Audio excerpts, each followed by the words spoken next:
Hi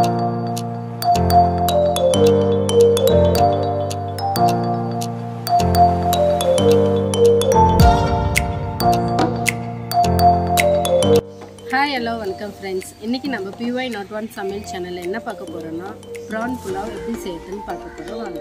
இது வரைக்கும் நம்ம சேனலை யாருன்னா சப்ஸ்கிரைப் பண்ணாத இருந்தீங்கன்னா மறக்காமல் சப்ஸ்கிரைப் பண்ணிவிடுங்க. பக்கத்தில் இருக்க பெல் பட்டனை கிளிக் பண்ணிவிடுங்க.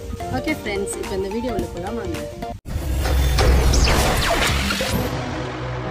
இன்றைக்கி நாங்கள் எறா புலாவ் செய்ய போகிறோம். அதுக்காக 1 கிலோ எறாவை நல்லா க்ளீன் பண்ணி எடுத்துக்கிட்டேன். இந்த மாதிரி சுத்தமாக இந்த நடுவில் நிறமெல்லாம் இல்லாமல் க்ளீன் பண்ணி எடுத்துட்டேன். இதுக்கு பார்த்தீங்கன்னா 3 வெங்காயம், 2 தக்காளி, ஒரு 10 பச்சை மிளகாய். இதுக்கு காரமே இந்த பச்சை மிளகாய் தான். தக்காளி அதே மாதிரி அதிகமாக சேர்க்கக்கூடாது, எல்லாமே கம்மியாக தான் இருக்கணும் இந்த புலாவுக்கு. எறா புலாவுக்கு இந்த கிளாஸால் 2 கிளாஸ் அரிசி எடுத்துக்கிறேன்.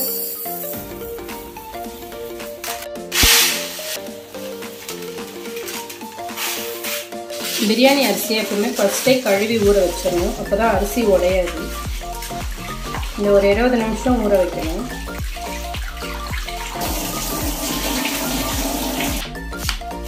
வெங்காயத்தை இந்த மாதிரி மெலிசு மெலிசாக வெட்டிக்கலாம்.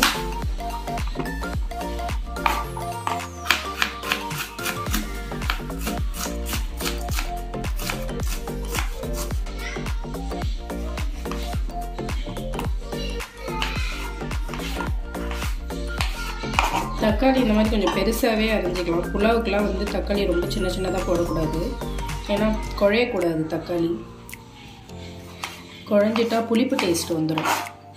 பச்சை மிளகாவை இந்த மாதிரி 2 கீழ் சும்மா போட்டுக்கலாம். நான் இது மாதிரி எல்லா வெங்காயம் தக்காளியும் கட் பண்ணி வச்சுக்கிட்டேன். இப்போ அடுப்பை பற்ற வச்சு பிரியாணி ஆட்டை வச்சுக்கலாம். சூடு ஏறி எடுத்து இப்போ இதுக்கு நெய் ஊற்றிக்கலாம்.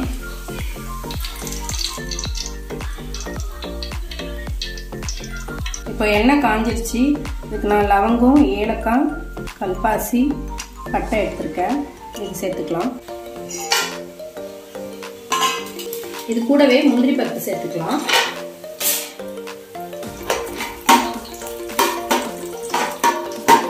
இப்போ நம்ம கட் பண்ணி வச்சிருக்க வெங்காயம், பச்சை மிளகாய் 2 சேர்த்துக்குவோம்.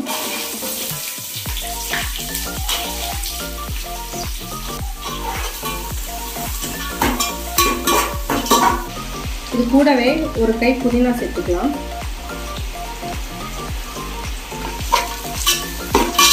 இதுக்கு வந்து வெங்காயம் வந்து ரொம்ப பொன்னிறமாக வதங்கணும்னு அவசியம் இல்லை, ஓரளவுக்கு வதங்கினாலே போதும். இந்த ஸ்டேஜில் இஞ்சி பூண்டு 1 ஸ்பூன் சேர்த்துக்கலாம்.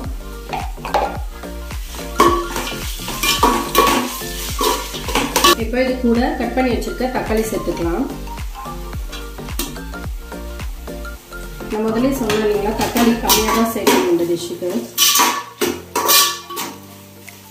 ரொம்பவும் வதக்கக்கூடாது. தக்காளி போட்ட உடனே ஒரு 2 ஸ்பூன் தயிர் சேர்த்துக்குவோம். இது கூட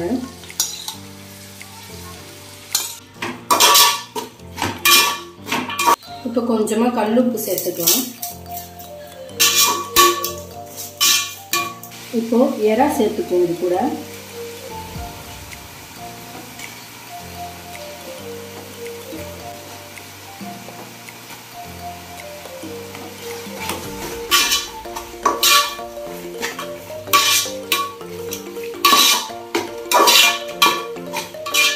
இப்போ 2 நிமிஷம் நம்ம எறாவை போட்டதுக்கு அப்புறம் மூடி வைக்கணும். A few moments later. இப்போ மூடி வச்சு 2 நிமிஷம் ஆயிடுத்து. பாருங்கள் எந்த அளவுக்கு தண்ணி விட்டு இருக்கு எறான்னு. இந்த ஸ்டேஜில் புலாவுக்கு தேவையான தண்ணி நம்ம கலந்துக்குவோம். இந்த கிளாஸால் 2 கிளாஸ் அளவுக்கு அரிசி எடுத்தேன். இதே கிளாஸால் 2.5 கிளாஸ் தான் தண்ணி விட போகிறேன். ஏன்னா எறாலே ஏற்கனவே தண்ணி இருக்குது, அதனால 2.5 கிளாஸ் தான் விட போகிறேன்.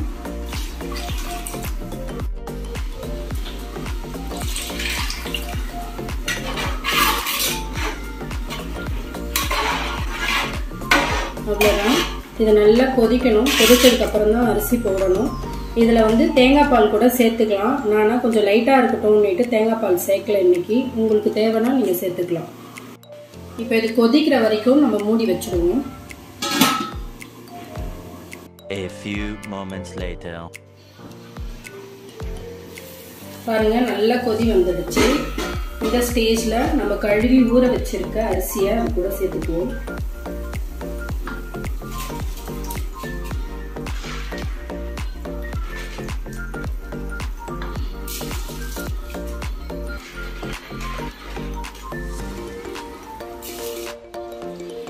இது ஒரு முறை கொஞ்சம் கலரி விட்டுக்கோங்க.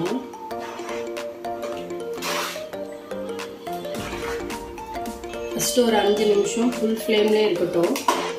அதுக்கப்புறம் அரிசி வெந்து வந்ததுக்கப்புறம் நம்ம தம் வச்சுக்கலாம். இப்போ இதை மூடிக்கலாம். A few moments later. இப்போ 5 நிமிஷம் ஆயிடுத்து. நம்ம திறந்து பார்க்கலாம். பாருங்கள் எந்த அளவுக்கு தண்ணி வட்டி எடுத்துட்டு. இந்த ஸ்டேஜில் நம்ம தம் பண்ணிக்கலாம். இந்த மாதிரி ஒரு யூஸ் பண்ணாத தோசைக்கல்லை அடுப்பில் வச்சுக்கோங்க. அதுக்கு மேலே பிரியாணி வட்டை வச்சு தம் போட்டுக்கலாம். இந்த ஸ்டேஜில் கொஞ்சமாக புதினா போட்டுக்குவோம்.